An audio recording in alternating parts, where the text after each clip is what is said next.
எப்பா சாமி, இந்த வாட்டர் மெலனோட தொல்லை தாங்க முடியலடா எப்பா. வச்சு கிளின்னு வந்து கிழிச்சு விட்டாப்புல நம்மளுடைய அமித் அவர்கள்.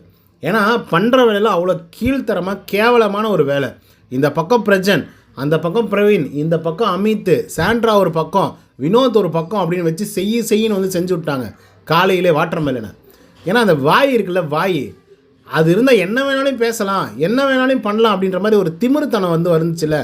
ஆனால் எனக்கு என்னென்னா, மக்களுக்கு என்ன மனநிலை எனக்கு புரியவே இல்லை. எப்படி அவனுங்கெல்லாம் சப்போர்ட் பண்ணி இவ்வளோ ஆதரவு வந்து இந்த இன்ஸ்டாகிராம்லாம் வந்து குடுக்குறானுங்கன்னு எனக்கு வந்து புரியவே இல்லை. ரீல்ஸ் எல்லாம் போட்டு இது எதுக்கு சொல்கிறேன் அப்படின்னு பார்த்தீங்கன்னா, யாரையும் ஒரு சின்ன விமர்சனம் கூட வந்து பார்த்திங்க அப்படின்னா பண்ணவே கூடாது.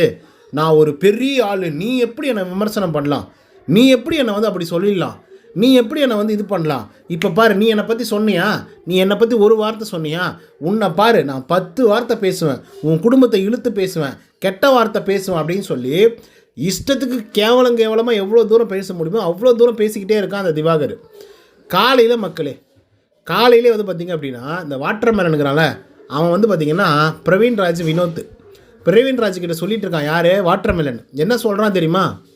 பிரவீன், உன்னை எனக்கு ரொம்ப பிடிக்கும் பிரவீன், வினோத்தமும் எனக்கு ரொம்ப பிடிக்கும் பிரவீன், ஸோ அதனால் அப்படியே இருக்கலாம் பிரவீன் அப்படின்னு சொல்கிறாப்புல. இப்போது நேற்றுக்கு தான் இந்த ஆள் வந்து என்ன பண்ணாப்புல, பிரவீன்கிட்ட சரியான சண்டை, வினோத்துக்கிட்ட செம சண்டை.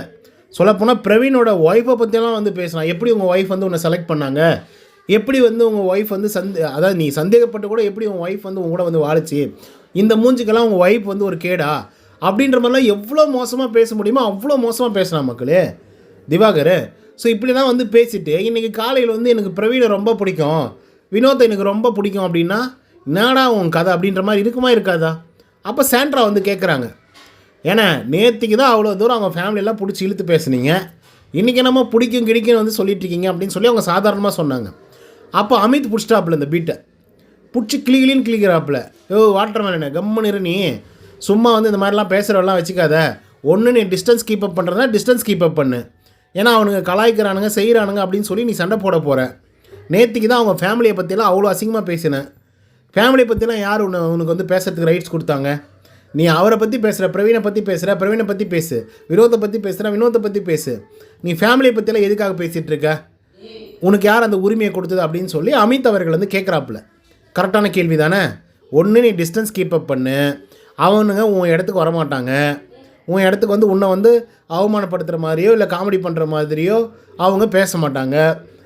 அதை விட்டுட்டு நீ வந்து ஸ்பேஸும் கொடுத்துருவ, உன்னை எனக்கு ரொம்ப பிடிக்கும்பா பிரவீன் அப்படின்னு இன்றைக்கி காலைல சொல்லுவேன், திரும்பி மதியானத்துக்கு சண்டை போடுவேன்.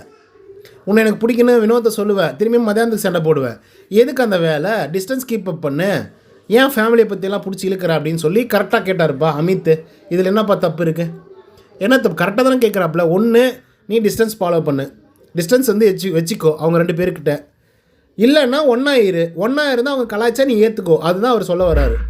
உடனே வந்து பார்த்திங்க அப்படின்னா வாட்டர் மெலனுங்கிறான்ல, அவன் அந்த காண்டாமிருங்க என்ன சொல்லுது, டேய் உனக்கெல்லாம் என்ன தெரியும் அமித், நீ எல்லாம் பேச வந்துட்ட, வளர்ந்து கெட்டவனை, உனக்கெல்லாம் அறிவே இல்லை, வளர்ந்துருக்கே தவிர உனக்கு அறிவே இல்லைன்றான். ஏன்னா டேய் யாரா நீ எல்லாம், எங்கேருந்துடா வந்திருக்க? எனக்கு புரியவே இல்லை. ஒரு விஷயத்த மெச்சூரிட்டியாக வந்து டீல் பண்ணாலையும் உனக்கு பிரச்சனையாக இருக்குது, ஆக்வர்டாக சில விஷயத்த பண்ணாலையும் உனக்கு பிரச்சனையாக, என்ன தான் பண்ணுறது? ஒன்று அவர் கேட்குறது கரெக்டான ஒரு விஷயம் தானே. இந்த விஷயத்தை வந்து உன்னால் ஏற்றுக்க முடியல அப்படின்னா என்னத்தை நம்ம வந்து சொல்கிறது? சாண்ட்ரா ஒரு பக்கம் ஏறுறான், சாண்ட்ராக்கா நீங்களாம் சொல்லாதீங்க, உங்களுக்கெல்லாம் எதுவுமே தெரியாது அப்படின்றான். இந்த பக்கம் சபரிநாதன் வந்து எப்பா எதுக்குடா அதை பற்றிலாம் பேசிகிட்டு இருக்க, விடுறா அப்படின்னு சொல்கிறான். உடனே வந்து பார்த்திங்கன்னா திவாகர் அதான் இந்த எருமாடு அவர் என்ன சொல்லுது, ஏக்கா உங்ககிட்ட கூட தான் வந்து சபரிநாதன் வந்து அந்த ப்ரஷை திருடி வச்சுக்கிட்டான் அப்படின்னு சொல்லி நீங்கள்லாம் இது பண்ணீங்களா அப்படின்னு சொல்லி அதை உடனே இழுக்கிறாப்புல. இவனை பற்றி யாரும் எதுவும் சொல்லிடவே கூடாது, சொன்னாக்கா வச்சுக்கோ உடனே நீ வந்து ஓகேம்மா, நீ வந்து இப்படி இருந்தில்ல அப்புறம் என்ன கேட்குற அப்படின்றது. அதே மாதிரி ஒரு பிரச்சனை தான் வந்து பார்த்திங்கன்னா கனிக்கு வந்து இழுத்து விட்டான். என்ன தெரியுமா பண்ணிட்டான், சார் ரொம்ப வல்கராக இருக்குது சார், ரொம்ப ஆக்வர்டாக இருக்குது நீங்கள் ட்ரெஸ் போடாமல் இருக்கிறது அப்படின்னு சொன்னதுக்கு இந்த ஆள் என்ன தெரியுமா போய் சொன்னான் அந்த கனிக்கிட்ட, நீயும் எம்ஜியும் கட்டி பிடிச்சிக்கிறது கூட தான் எனக்கு அண்ணன் தங்கச்சி மாதிரி தெரியல, ஒரு மாதிரி இருக்குது, ஆக்வர்டாக இருக்குது அப்படின்னு சொன்னான். வெளியில் மீம்ஸ் எல்லாம் பறந்துச்சு, அந்த உறவை வந்து கொச்சைப்படுத்தி எவ்வளோ தூரம் பேச முடியுமோ அவ்வளோ தூரம் கேவலமாக வந்து பேசுகிறானுங்க. அந்த பொம்பளையோட பாவம் பேசக்கூட முடியல அந்த விஷயத்தை பற்றி. இப்போ வந்து வெளியே வந்ததுக்கப்புறம் வந்து பார்த்திங்க அப்படின்னா அதை பற்றி இன்டர்வியூஸில் வந்து பேசுகிறாங்க. நீங்கள் இதை எப்படி நினைக்கிறீங்க, இது இப்படி பார்க்குறாங்க மக்கள் அப்படின்னு அப்படியே டேரெக்டாக கேள்வி கேட்க. அது எவ்வளோ ஒரு கூச்சமாக இருக்கும், எவ்வளோ ஒரு இதுவாக இருக்கும் அவங்களுக்கு. அவங்க பொண்ணுங்கள்லாம் பார்த்துட்டு அழுதுருக்காங்களா அந்த மாதிரிலாம் பேசியிருக்காங்க அப்படின்னு சொல்லி. அது யாரோ அவங்களுக்கு வந்து சென்ட் பண்ணி அந்த வாட்ஸ்அப்பில் இல்லை வந்து இன்ஸ்டாகிராமில் அவங்களுக்கு ஷேர் பண்ணி டிஎம் பண்ணி அது அந்த பிள்ளைங்க பார்த்து அவங்க அழுந்து அவங்க ஹஸ்பண்டு பார்த்து அவங்களுடைய அப்பா பார்த்து இதெல்லாம் சரிப்பட்டு வராது, தூக்கி தயவு செய்து வெளியே வந்துட சொல்லு அப்படின்னு சொல்லி வெளியே வர சொல்லுங்கன்னு சொல்லி அன்ஃபேராக ஒரு எவிக்ஷன் வந்து நடத்தினாங்க. கனி அவர்கள் அந்த வாரம் எவிக்ட் ஆக வேண்டிய ஆளே கிடையாது. ஏன்னா அவங்க நல்ல வாக்குகளை வாங்கி நல்ல இடத்துல தான் வந்து இருந்துகிட்டு இருந்தாங்க. ஆனாலும் எவிக்ட் பண்ணி நினச்சாங்க. ஏன் எவிக்ட் பண்ணி நினச்சாங்க? இந்த மாதிரி தப்பான விஷயங்கள்லாம் வெளியே போகுது, வேண்டாம், எங்களுக்கு அது தேவையே கிடையாது அப்படின்னு சொல்லி தான் அவங்கள வந்து வெளியெடுத்தது. அவங்க ஃபேமிலி வந்து ரிக்வஸ்ட் பண்ணி கேட்டதுனால தான் அவங்கள வெளியெடுத்தாங்க. அந்த அளவுக்கு கேவலமான ஒரு ஆள் தான் இந்த ஆள். யார்? காண்டாமிருகம், வாட்டர்மெலன்னு. ரொம்ப ஒஸ்ட்டு ப்ரோ. சாண்ட்ரா கேள்வி கேட்க வந்தால் சாண்ட்ராவை மேலே ஏறுறான், சபரி கேள்வி கேட்க வந்தால் சபரி மேலே ஏறுறான், பிரஜன் கேட்க வந்தாக்கா பிரஜன் மேலே ஏறுறான், பிரவீன் கேட்க வந்தாக்கா பிரவீன் மேலே. கானாவினத்துக்கு கடைசி வந்து சொல்லிட்டாப்புல, இந்த பாரு சும்மா வந்து இந்த மாதிரி பேசுகிறவெல்லாம் வச்சிக்கூடாது சரியா, நேத்திக்கு பிரச்சனை தான், அவங்க ஃபேமிலியை பற்றி நீ பேசுகிறது ரொம்ப பெரிய தப்பு, ஓகே, அந்த மாதிரி அமித்தை பேசுகிறவெல்லாம் வச்சிக்கூடாது, என்ன பேசுகிற என்ன வேணால் பேசிக்கோ, நீ ஆல்ரெடி எல்லாமே பேசியிருக்க என்கிட்ட, என்ன வேணால் பேசிக்கோ, நான் அதை சாதாரணமாக எடுத்துகிட்டு போயிடுவேன். அவங்ககிட்ட வந்து ஏதாவது பண்ணேன்னு வச்சுக்கோ, ஏன் மனுஷனாகவே இருக்க மாட்டேன்னு சொல்லிட்டு தான் போனாப்புல, மனுஷனாகவே இருக்க மாட்டேன்னு சொல்லிட்டு தான் போனாப்புல.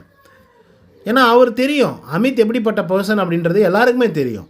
அந்த ஆள் ஒரு விஷயத்தை ஃபீல் பண்ணி சொல்கிறாரு திவாகர்கிட்ட. இவ்வளோக்கும் நேத்திக்கு வந்து அந்த பொங்கல் வைக்கும்போது வந்து பார்த்திங்கன்னா மாடு வாரியை போட்டு வச்சுருந்தாங்களே, அதில் வந்து கானாவினத் வந்து கலாச்சிருப்பாப்புல, மாடு எழுந்து அங்கேயும் வந்து நடந்துடுச்சு, அதனால தான் அந்த மாடு அப்படி ஆயிடுச்சு அப்படின்ற மாதிரி வந்து சொல்லியிருப்பாப்புல. திவாகரை தான் வந்து சொல்லியிருப்பார். திவாகர் கெட்ட வாரத்தில் திட்டினாப்புல. அப்போ செம கோவம் வந்துச்சு. யாருக்கு கோவம் வந்துச்சு? அமித்துக்கு கோவம் வந்துச்சு. கானாவினத் வந்து இந்த மாதிரி பேசுகிறது அவருக்கு பிடிக்கல, பிரவீன் அப்படி பேசுகிறது அவருக்கு பிடிக்கல, திவாகரை பேசுகிறது. அப்போ அவருக்கு கோவம் வந்து கையில் இந்த பொருளை தூக்கி போட்டு போகிறாப்புல. ஏன் இந்த மாதிரி இதெல்லாம் வம்பிழுக்கணும், ஏன் இந்த மாதிரிலாம் பேசணும் அப்படின்னு சொல்லி. அவ்வளோ டீசெண்டான ஒரு ஆள், அவருக்கு புரியுது இது தப்பு இது சரி அப்படின்னு சொல்லி. அந்த ஆள் நீ வளர்ந்துருக்க ஆனால் அறிவு வளரலன்னு சொல்கிறது, அதுக்கப்புறம் ஏதாவது அட்வைஸ் பண்ண வந்தால் நீனா ஓகிமான்னு கேட்குறது. என்ன இவன் யாரா நீ, எப்படா இவனுக்கு புரியல, அந்த மக்கள் எப்படா இவனை ஏற்றுக்கிறாங்க, எப்படி இவனை கொண்டு போய் இவ்வளோ தூரம் சேர்த்துனாங்க எனக்கு புரியவே இல்லை. ஏன்னா அவன் கஷ்டப்பட்டு போராடி வாழ்க்கையில் முன்னேறணும், ஒரு கெரியரில் சாதிக்கணும் அப்படின்னு சொல்லி எத்தனை பேர் டெய்லி போராடிட்டுருக்கான். சோறு தண்ணி இல்லாமல், கஞ்சி இல்லாமல், தண்ணி இல்லாமல், அப்படின்னா டீ மட்டும் குடிச்சிட்டுலாம் வாழ்கிறவங்க எத்தனையோ பேர் இருக்கான்டா அந்த இண்டஸ்ட்ரியில் கலக்கிறதுன்னு, சரி அதில் சாதிக்கணும் அப்படின்னு சொல்லி. ஆனால் இவனெல்லாம் எப்படி இதெல்லாம் குப்பையெல்லாம் தூக்கிட்டு போய் மாளிகையில் வைக்கணும்னு நினைக்க. எப்பா எனக்கு புரியடா சாமி. இதனால தானே நாங்கள்லாம் கூட இங்கே இருக்கோம். புரியல. இதை பற்றி உங்களோட கருத்துக்கள் என்னவாக இருந்தாலே கமெண்ட்ஸில் வந்து பதிவு பண்ணுங்கள். நன்றி, வணக்கம்.